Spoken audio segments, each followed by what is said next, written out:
Herrera presenta Las Crónicas Nocturnas. Conspiraciones y catástrofes.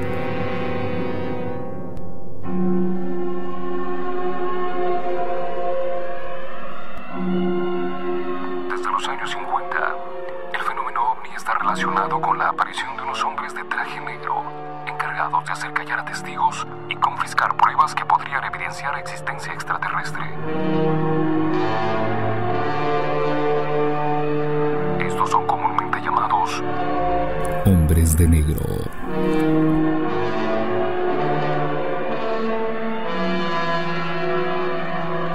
Su indumentaria suele ser negra, como su nombre indica, voz metálica o voz extrañamente modulada, y en algunos casos los testigos hablan de comunicación telepática o apariciones oníricas.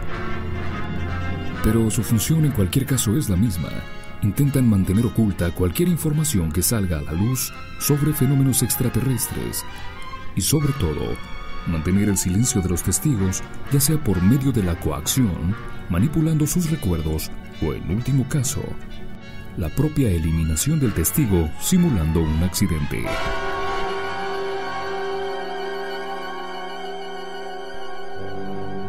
Es cierto que en la mayoría de los encuentros, los testigos afirman tener un lapso de tiempo en el que no recuerdan absolutamente nada y hablan de entrevistas hechas en su propio domicilio. Y cuando están solas, de estos peculiares hombres impecablemente vestidos, generalmente corteses pero amenazantes, y que en general suelen poseer una amplia información acerca de la vida del testigo. Y sobre todo acuden a él antes de que informe a nadie sobre los avistamientos, con lo que surge la pregunta de ¿cómo saben lo que el testigo ha visto?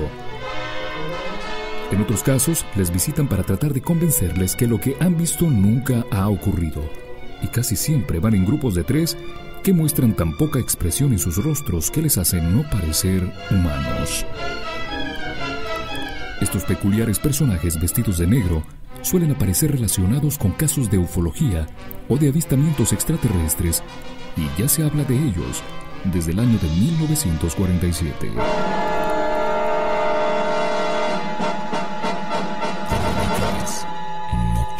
Su origen es tan extraño y confuso como el propio tema ovni, y hay muchas especulaciones sobre lo que en realidad son estos personajes.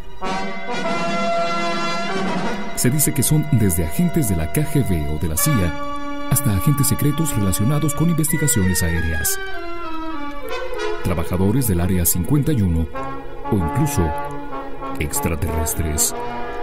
Pero en cualquier caso, tanto su apariencia como su comportamiento son totalmente extraños y a menudo amenazadores.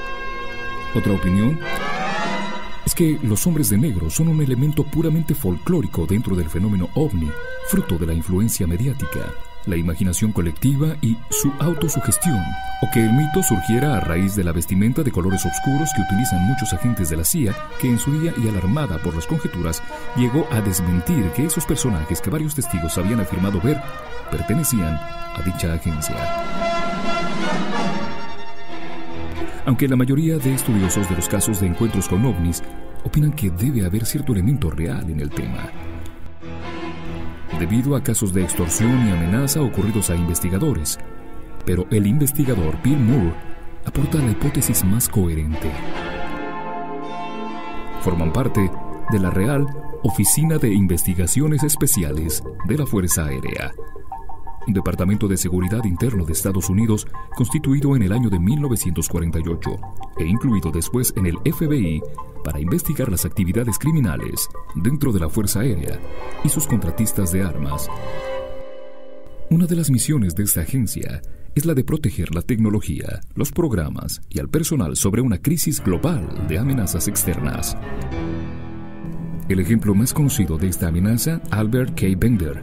En septiembre de 1953 en Bridgeport, Connecticut, Bender, presidente de la International Flight Saucer Bureau, Oficina Internacional de Platillos Voladores, era editor de una revista sobre ovnis, y en uno de los números anunció que publicaría en el siguiente número una verdad que asombraría al mundo entero.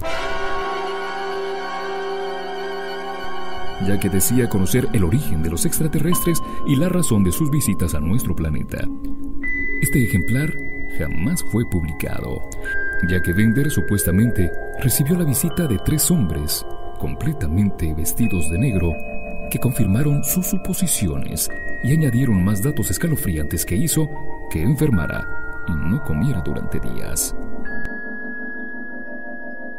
Al final, se retractó, se echó para atrás y no reveló ninguna información. Sus allegados decían que no era el mismo desde la visita de esos extraños hombres y que no volvió a hablar del tema ovni con nadie durante años. Aquejado de fuertes dolores de cabeza, escribió a duras penas el libro Flying Saucers and the Three Men, Los platillos voladores y los 3 hombres, donde pareció desvariar sobre sus anteriores y serias investigaciones, hablando de proyecciones astrales a una base de platillos voladores situada en el Antártico. El libro parecía ser solo una tapadera de lo que había ocurrido en realidad. Crónicas Nocturnas. Bruce Cady, defensor de la teoría de que estos hombres eran una especie de enlaces y traductores entre los humanos y los extraterrestres, fue abordado en un hotel en Nueva Zelanda.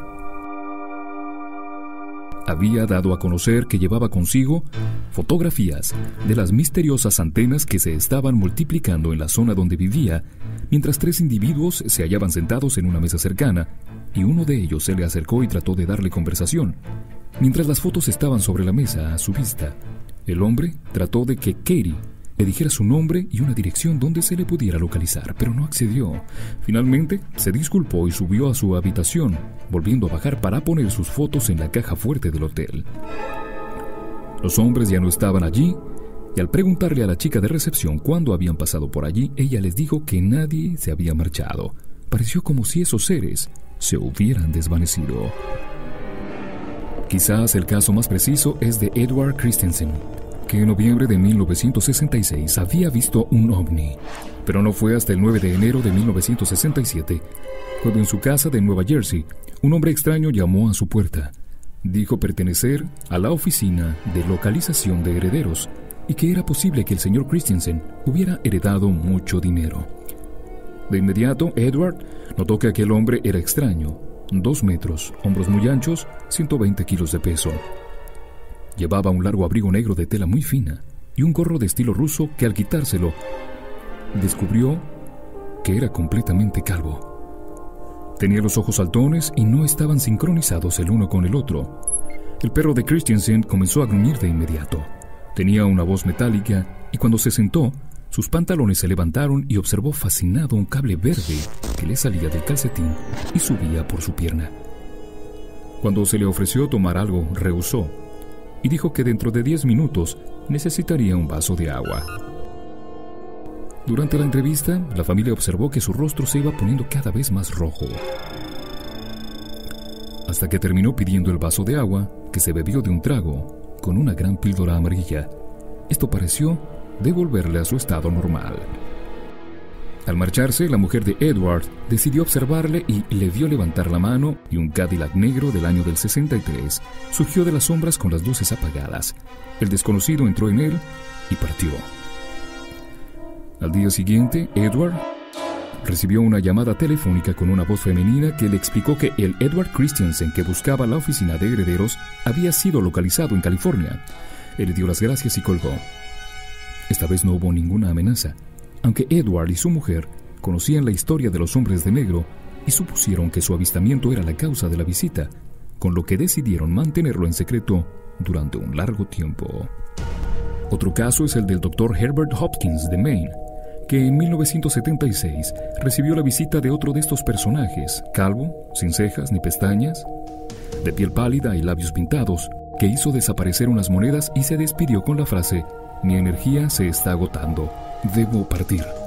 En esta misma época, varios investigadores afirmaron que fueron visitados por extraños hombres que les sugerían cambiar los datos de sus investigaciones. John Keel cuenta sus encuentros con los hombres de negro y cómo estos amenazan a todo aquel que ha tenido contacto con ovnis. Incluso se ha llevado a la pantalla grande, en 3 ocasiones, una película de modo comedia sobre los hombres de negro.